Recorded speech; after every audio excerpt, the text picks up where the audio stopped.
Hi, I'm Darren Morton. Welcome to Happiness by Design. In this episode, we're going to explore the power of our beliefs to shape what we become.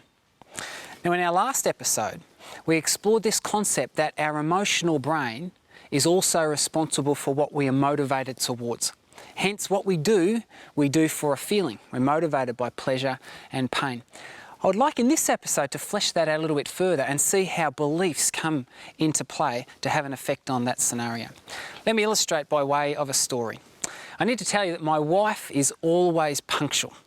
If we arrange to meet someone at 10 o'clock, at about 9:59 we're standing at the door with our fist raised ready to knock on the door. I, on the other hand, not quite so punctual. Well, in fact, I should say that now that I've been married almost 13 years, my retraining period is almost complete. I'm a lot better than I used to be. But even so, naturally, I'm not a punctual person. Why is it that I am not so motivated to get to certain places on time, and yet my wife is? Well, let's consider what would happen in the scenario that we're running late. We can be driving in our car, and let's say we're meant to meet at 10 o'clock, and it's now 5 minutes past because the traffic wasn't quite as we anticipated, and we've had a little bit of car trouble, and we've had some kid trouble, as often occurs, and we have no way of contacting our guests and telling them that we're going to be now 10 minutes late. To me, not much changes. I'm still relatively relaxed driving along, but my wife is a different story. She will tell you that her tummy's doing these things and her palms are getting sweaty and she's fidgeting. What's occurring is that she is motivated, highly motivated, to get there on time. And the reason she's highly motivated, as we spoke about in last episode, is because all of these feelings are rising within her. Whereas for me, I don't experience the same kind of angst, and so therefore my motivation of my drive to be there on time isn't quite as high as hers. But I asked the question, why is it that she feels like that and I feel completely different, yet we're in the exact same scenario? At the heart of it, if you start to flesh it out, the reason for it is that she has a certain set of beliefs that differ to mine. And they're beliefs that we picked up when we were just young people. You see, I come from a family where we are always late. And in fact, we appreciate it when other people are late because it means that we have a little bit more time to get together and get ourselves organised. So if we say 10, what we mean is 10-ish. And so when I'm running late, because I have that core belief, I feel okay about it. I feel okay about running late, and so therefore I don't get angst-ridden about it. Whereas my wife comes from a very punctual family, and she has a belief. She was taught that, hey, it's respectful to be there on time if you said you're going to be there, and you know that's the right thing to do. And people might not appreciate it if you're not there on time. And so her beliefs serve as the reference for how she feels, which in turn motivates her to behave in a particular way. What's the sum total of all this? Well, in a nutshell, what you can say is that your beliefs often drive your behaviour. And you know, we see so many examples of this in people's lives where their beliefs drive their behaviour. And sadly, many times those beliefs can be limiting ones which actually hold back people and cause them to behave in ways that do not serve them at all. You can take relationships, for example. You know, there are some people that have somewhere along the lines acquired this belief that they are unlucky in love, or perhaps that they don't deserve a loving and fulfilling relationship. And so what happens is that belief drives their behaviour to the point where they actually seek out those kind of scenarios. Or if they find themselves in a situation where a relationship might be going well, they'll actually sabotage it to reconfirm this belief that they have. Belief driving behaviour. We see the same in finances. You know, often many people will have a core belief that I'm a working class individual. Or in Christian circles, we often hear money corrupts. And so with that core belief, that drives their behaviour. And so if, for example, things started to go very well for them, and there's instances, many instances in fact, where people win the lottery and all of a sudden they've just got this huge resources, but it's not consistent with what they believe. And so they'll sabotage until they're back to where they believe they should be. Their behaviour being driven by that belief. Many examples in the where people have won the lottery and within a short space of time blow the lot. It's an interesting scenario. It's even in our health. You know, often there are times when people, for example, have a core belief that, hey, I'm always going to be overweight, or I'm always going to be unhealthy. It's just my genetics. And so therefore they are driven to behave in that way. That confirms that belief that they have. You know, at so many levels, we become what we believe because our beliefs drive our behaviour. Now, I would like to focus in this episode on what I believe to be one of the most critical beliefs to determining what we become in life. And essentially it relates to the core beliefs we have about who we are, about our value, about our worth, about our ability to make a contribution and to do something significant. And so I would like you to join with me after the break as we turn our attention to this critical issue of how we become what we believe and how we can go about, particularly in youth, developing in them essential core beliefs that will serve them well in what they become. Don't go away and join with me after the break. See you then.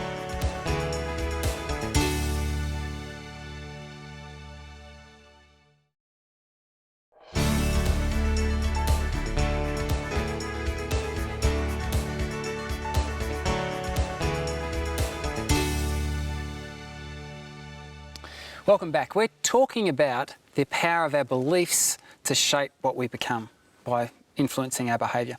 And to talk about that more fully, I'm joined by Jonathan Duffy. Welcome on the show, Jonathan. Thank you. It's good to be here. Now, Jonathan, I understand you've actually just changed roles. You are presently the Chief Executive Officer of ADRA Australia. Right, ADRA being Adventist Development and Relief Agency. Now, prior to that, you've actually been very heavily involved in public health, haven't you? That's right, yes. Now, your interest, you've been, well, for many years, as I understand, had a great interest in what young people become. Tell us a little bit about that. Yeah, I guess I started off looking at that from the point of view of youth behaviours, of, what drives youth behaviours, and in particular risk behaviours of drugs, alcohol, teen sexuality and so forth, and said, what drives those sort of behaviours? And in looking at that, what it really comes down to is it comes down to a number of elements, but one key element is, where do kids gain their sense of identity? Where do they gain their sense of belonging? Yeah, so what do you mean by identity? Well, we all want to know, where do I belong in the world? Where am I acknowledged? Where do I have purpose in life? And who cares about who I am or what I become? Yeah. And so those things tend to drive us. And so young people are desperately seeking that. And so they seek it from their communities, but sadly with the busyness of adults and, the stranger danger sort of saying, it's driven us away from kids' lives. And so once they gain their connection with their community, and we drive our behaviour by where we gain our sense of connection. So they would behave in ways which was appropriate to the community. They would take on the community values. They would dress appropriately. They'd use appropriate language. When they're not getting that connection from their community, then they seek it more powerfully from their peers. And so they act in a way which tries to draw attention to gain them that sense of identity and acknowledgement from their peers. So they say, well, what have I got to do to fit in here? Is it drugs? Is it party? Is it give my body for sex? Because I've got to fit in somewhere. And essentially, when we look at it, a child's self-esteem, which is really what drives their core values of who am I and what's my purpose, a child's self-esteem is based upon their perception of how we value them. So when it comes to it, it's a gift that we give. And so their value is on the words that we use. And so our words become very prophetic. So if you tell a child that they're hopeless, you're useless, you're worthless, his sister's so studious, but he's just a drifter or whatever, then those words become prophetic. And they become what they believe, and they act out those values. Yes. And so if we want kids to grow up with strong values that are going to make them resilient, that are going to help them to cope with life, and are going to make them strong, productive adults and have good relationships, then we need to actually start to label those things and model those things to them. Right. I mean, so you've covered a lot of ground there. I want to talk about resilience in a moment, because that's an interesting word, and it seems to be one that's thrown around lots nowadays. Just to back right up, you said, for example, things like stranger danger. Yeah. And I know, I have 3 young kids, and our oldest daughter's only sort of just started school. And already we're like, hey, don't talk to them and be careful and all that kind of jazz. Yeah. Is this, and that's, you know, I assume that's relatively a more contemporary thing. You know, I imagine probably going back 50 years ago there wasn't that kind of emphasis. Is that driving, you know, greater problems? Is that breaking, is that a significant impact on community and the benefits for young people? Well, it is, because essentially the more significant adults that we can have in a child's life, the more productive that child is, the more likely it is that they're going to take on those values that are espoused by that. So while we don't want total strangers involved in our children, what we need to do is we need to choose a social network for our kids of people who share our values, and then allow those other people to become integrated, because the more levels of connection that a child has, the stronger they become. And all children are going to experiment to a certain degree, but the more connection they have, the narrower range of which they will experiment, and the more likely they are to come back to the values of the community in which they feel connected. So, you know, there's the family values and the family unit, which is very important. In addition to that, there's the significant others of other people in their lives, of significant adults who give them a sense of value and who they feel valued by, and who they want to mimic and imitate their values. And then there's another level, which is the school community, and how well they fit in at school is a particularly important part for adolescents. And then there's another level, which is a faith community for kids, and the values that they learn from that faith community. Then it might be a sports community, but the more levels of connection they have, the better they do. And as we strip away each level, the range over which they experiment becomes wider, and the less likely they are to return to the values which are core to the values that we want them to espouse. Right. So, I mean, one of the take-home messages here then is, if you have young kids, if you have, you know, and you're interested in developing them, you know, positive outcomes, positive behaviours, trying to integrate them into, I suppose, or move them towards positive kind of mentors. Yes, very much. You know, a child can grow up in an abusive situation but still do well if they have a significant adult in their lives. So they can come from an abusive situation, and while they've internalised those things, if they find an adult in their life who they trust and who they believe, then they want to become more like that adult. And as that adult finds things of life and their value that they reinforce, then in turn what happens is they begin to take on those values of the adult. Their self-belief changes. So it is something that we can alter. But the more pieces that we have there, I need you to become involved in my kids' lives, and I need to become involved in your kids' lives. So how many adults do we need? I mean, how much is it that makes that significant difference at all? Well, we know that at least one significant adult can be great, but in the research it would suggest that the optimal number is 5. 5. So, you know, so mum and dad and maybe 3 others, right? Extended family, neighbours, you know, people at church, people in a sports club. But it's got to be people who give those positive values, because we're driven by that, and we're modifying our value system, our behaviours, according to where we're gaining that sense of connection. Let's come back to this word resilience. You know, I mean, we hear that thrown around lots. Well, what does it mean? What is resilience all about? Well, I think probably the simplest illustration is that if you took a beach ball and blew it up and threw it in the ocean, it would float. The waves might get bigger and it will bob up and down. A big wave might come over the top and push it under temporarily, but then it pops back up. And that's resilience. So resilience is, how can we get kids to survive in their environments where there's all these multiple different values, many of which we don't want, then how do we get them to remain strong and have enough personal integrity that they feel comfortable within their own value system, that they don't have to modify it and become chameleon to everything that's happening around about them. And that's really what resilience is. It says, what are the factors that contribute towards the positive aspects of a child's development? Now, you have, I mean, obviously this is an issue very dear to your heart, and you've been very passionate about it, and you've had quite a few enterprising little initiatives to try and get your message out of, you know, breeding, fostering resilience in young people. One of them I'm most intrigued in, this notion of circle of courage. And perhaps after the break, I want to ask you about, you know, some of the things that you've done in fostering, and what this notion of circle of courage is. So don't go away. Join us when we get back.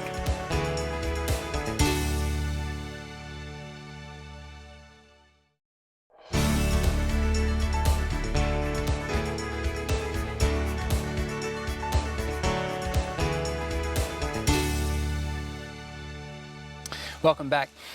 Before the break, Jonathan, I threw this term around circle of courage. Now, in Australia here, we've heard a lot about this circle of courage, and to me, I equate it with cycling for some reason. Why is that? Tell me about that. Well, I guess the Circle of Courage was the start of an adventure for me. And in my research, I looked at it and I found that young people who grow up in rural communities are actually more disconnected and more at risk.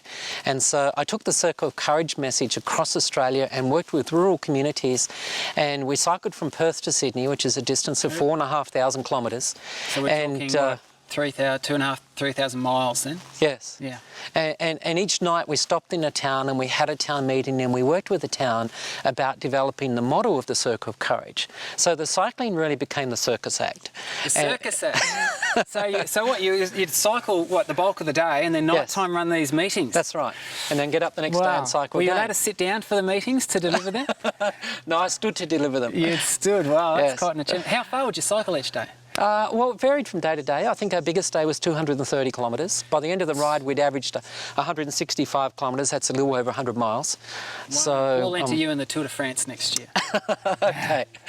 And so the Circle of Courage as a model, I was looking to say, well, how do I deal with these big issues of risk? And the Circle of Courage, I felt, encaptured most of the current research. And essentially it was built around 4 blocks. It's how the American Indians brought up their young people before white men came along. So it's a very traditional indigenous model, which is really foundational in most societies. And it says that kids need a sense of belonging because their behaviour is modified by that sense of belonging, and we've talked about identity. Kids need a sense of achievement in their lives, that they have something to offer to their communities which is of value to their community, and they can achieve and go on and be successful. And kids need a sense of independence. Now, independence is sometimes seen to be a bad word, but it's really about life skilling. And where do kids learn their life skills? And we have these 2 diversities where one group has no one significant in their lives to share them with, and so they're just learning it from their peers. Another group which is overprotected, where we do everything for them. But then in adolescence, they don't learn how to make good decisions because they're not practiced in decision making. They don't know how to cope because they haven't learned coping mechanisms. But that's a hard thing, isn't it? I mean, for a parent, that independence thing, I mean, how much do we... where's the balance? Where's the line between allowing them to make mistakes and overprotecting? That's a difficult thing to achieve. It is a difficult thing, and I think really, there's no right or wrong answer in it, except for the fact that we can't protect kids from life, and eventually they do have to grow up and establish their own values, and they need to practice those values. And so as they experience life's opportunities, we want to be significant enough in their lives that we can that they want to come and talk to us, and we can share our coping mechanisms and our value systems, and more importantly, help them to establish their own. Yes. And that's a trust, and that means mistakes. And it doesn't mean that we want to make everything right, because they'll make mistakes, and often we learn more from our mistakes when we understand the implications of our mistakes than we do when someone smothers them and says it will be all right and moves on and makes it right for them. So kids learn values through experience and trial and error. And we create a safe environment for them to do that. And then the 4th element is a really vital element, and that is about generosity. And I love the story in the American Indians where the young boy would dream of the day when he was old enough to go out and hunt. And it wasn't that he killed a deer or a buffalo that made him the man. What made him the man was he brought the kill back to his community and he shared the food with his community. And so rite of passageway was when you provided a service to your community, which was of value to your community. And yet we don't have a rite of passageway in many of more modern Western societies. And so the rite of passage becomes by default materialism. It's what you can purchase. It's whether you've got the iPod in your ears. It's whether you've got the right brand of clothing on. It's what you can have that becomes your identity. And yet kids need to actually find purpose in life, and they find that through service. Yeah, that's a powerful sort of counterpoint, isn't it? I mean, you're right. Yes. We think of, in our society, for example, the young people, I just can't wait till I get my car, I just feel like that, then I've arrived, I've sort of entered adulthood, if you like. But for this in this context, where they're actually excited and dreaming of the day where they can actually contribute and make a difference, it's a me versus them. You go back 1 or 2 generations, and when a person first went out to work, when they were still living at home, the majority of their wage went into helping the family. pay the bills. But now a lot of parents don't even require board, and the majority of money that kids earn, you know, a bit of work after school means he's got more money to buy things. And yet Father Chris O'Reilly, who's a Catholic priest in Sydney, runs a program called Youth Off the Streets. And he took a group of homeless young people, low self-esteem, living under bridges, living in cardboard boxes, believing that they had no value and that the world offered them nothing. He took them and he got them to work in an orphanage in Thailand. And for the first time in their lives, they provided a service to somebody else. Yes. And when they saw what value was placed on the service that they offered, then they came to realise that they had value. Right. And that changed their whole view of life and began to give them more encouragement to actually do something with their lives because they had something valuable to contribute. I wonder too, you know, you mentioned the Father O'Reilly story. I wonder for those people, and this I suppose comes back to our earlier point, for all of a sudden for them to have someone quite significant actually taking an interest in them. And I remember actually reading some of the papers on resilience in youth, and one of the quotes, and I can't memorise it, you know, I'll recall it verbatim, but essentially it said that that successful youth, you know, resilient youth, were those that have a healthy self-identity, and that was determined by having at least one significant other person in their life who, and I like these words, it said, accepted them unconditionally, regardless of their physical attractiveness, their temperamental idiosyncrasies, and their intelligence. And when I reflect on that, it seems to me that as Christians, we actually have someone like that. You know, I mean, that's essentially what the gospel is about, isn't it? That we have someone who doesn't just accept us unconditionally, but loves us unconditionally, regardless of, you know, how good looking we are or how many grey hairs we're getting, or you know, how if we've done something silly that we shouldn't have. How does that then contribute? Now, does having a Christian value, a Christian sort of ethos, does that affect our resilience?